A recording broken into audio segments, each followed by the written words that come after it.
دجال کے بارے میں بہت سارے حدیث ہیں، لیکن ایک حدیث میں ہمیں دجال کی ایگزیکٹ لوکیشن کے بارے میں بہت سارے ہنٹس دیے گئے ہیں، اور یہ حدیث ہم سب نے بار بار سنی ہوئی ہے کہ ایک دن بھری محفل میں رسول اللہ صلی اللہ علیہ وسلم کے پاس ایک عیسائی آیا اور اس نے اسلام قبول کر کے اپنا واقعہ سنایا کہ میں اور کچھ لوگ عرب سے مشرق کی طرف روانہ ہوئے، ہم ابھی راستے میں ہی تھے کہ اچانک سمندر کا موسم بدل گیا اور ہماری کشتی اپنے راستے سے بھٹک گئی۔ ایک مہینہ ادھر ادھر بھٹکنے کے بعد سمندر نے آخر کار ہماری کشتی کو ایک جزیرے کے پاس لا کھڑا کیا۔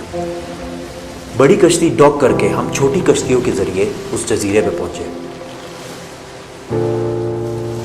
اور وہاں ہماری ملاقات ایک عجیب قسم کے مخلوق سے ہوئی جو بالکل کالا اور جسم پر بہت زیادہ بال تھے اس کے، اور اس نے اپنا نام جساسا بتایا۔ ہم نے اس سے پوچھا تم کیا چیز ہو، کیا مخلوق ہو؟ اس نے بولا مجھے چھوڑو، وہ ادھر ایک مندر ہے، ادھر جاؤ، وہاں ایک شخص تمہارا بہت شدت سے انتظار کر رہا ہے۔ اندر ہم نے ایک شخص کو زنجیر میں بندھا ہوا دیکھا اور اس نے ہم سے 3 سوال پوچھے کہ مجھے بیسان کے درختوں کے بارے میں بتاؤ، کیا اس میں کوئی فروٹ پھل وغیرہ ہے؟ ہم نے کہا بالکل، وہاں بہت فروٹس پھل وغیرہ ہے۔ اس نے کہا بہت جلد وہاں کچھ بھی نہیں ہوگا۔ پھر اس نے پوچھا مجھے لیک آف تبریہ کے بارے میں بتاؤ، کیا اس میں پانی ہے یا نہیں ہے؟ ہم نے کہا وہاں بہت پانی پڑا ہوا۔ اس نے کہا بہت جلد یہ بھی خشک ہو جائے گا۔ اور پھر اس نے کہا مجھے اس امی پیغمبر کے بارے میں بتاؤ، کیا کیا ہے اس نے ابھی تک؟ ہم نے بتایا کہ وہ مکہ سے نکل کر مدینہ میں آباد ہو چکا ہے۔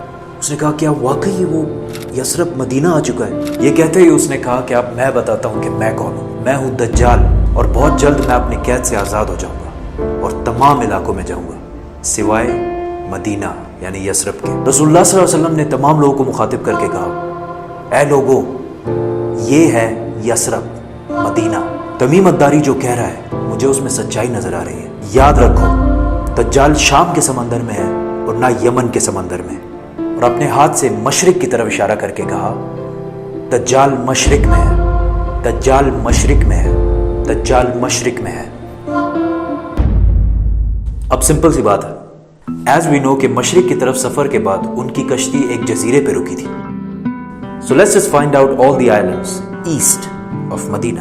مدینہ کے ایسٹ میں there's the famous Arabian Sea، اور اس میں مینلی 4 جزیرے پائے جاتے ہیں: Lakshadweep island in India, Socotra island in Yemen, Masirah island in Oman, and Astola in Pakistan. حدیث میں کلیئرلی فرمایا گیا ہے کہ دجال یمن کے سمندر میں نہیں ہوگا، تو یہ 2 آئلینڈز تو نکل گئے۔ رسول اللہ صلی اللہ علیہ وسلم نے مدینہ میں جو مشرق کی طرف اشارہ کیا تھا، اگر اس سے ہم ایک سیدھی لائن کھینچیں تو وہ بالکل استولا آئلینڈ کے اوپر سے گزرتی ہے۔ اور جب جساسا نے ان کو اس جزیرے پہ ایک ٹیمپل مندر کی طرف بھیجا تھا، تو اس جزیرے پہ ایک مندر ٹیمپل کے کوئی ریمینز تو ہونے چاہیے۔ انڈیا کے اس آئلینڈ میں تو ایسا کچھ بھی نہیں ہے، لیکن پاکستان کے استولا آئلینڈ میں پتہ ہے کیا ہے؟ مندر۔ لیکن یہ تو 1450 سال پرانی کہانی ہے، مندر تو ابھی 40-50 سال پہلے بنا ہوگا۔ 2000 سال پرانا مندر، اور مندر بھی کس کا؟ کالی ماتا، ہندوؤں کی سب سے خطرناک اور خوفناک گاڈس، دیوی، جو دکھنے میں بہت خوفناک اور جس کے جسم پر بھی بہت زیادہ بال ہیں۔ کچھ یاد آیا؟ جساسا۔ ان صحابیوں نے جس عجیب سے مخلوق کی بات کی تھی وہ بالکل ہندوؤں کے اس بھگوان سے ملتا جلتا ہے۔ لیکن اگر آج آپ استولا آئلینڈ جائے تو آپ کو دجال نہیں ملے گا۔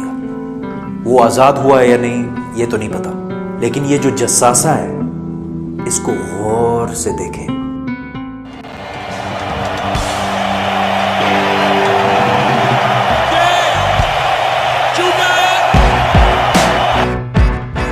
نائنٹین 1970 کے امریکن میوزک انڈسٹری کے سب سے بڑے بینڈز میں سے ایک بینڈ رولنگ سٹونز ہے۔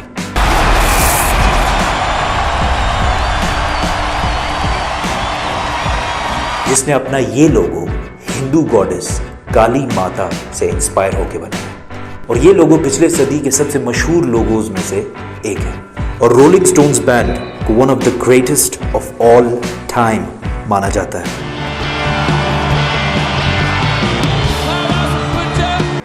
ون وے اور دی ادر، دجال کے جزیرے والے جساسا کا پوری دنیا کے میوزک انڈسٹری اور فلم انڈسٹری کو شیپ کرنے میں بہت بڑا ہاتھ ہے۔ کوئنسیڈنس؟ اور maybe not.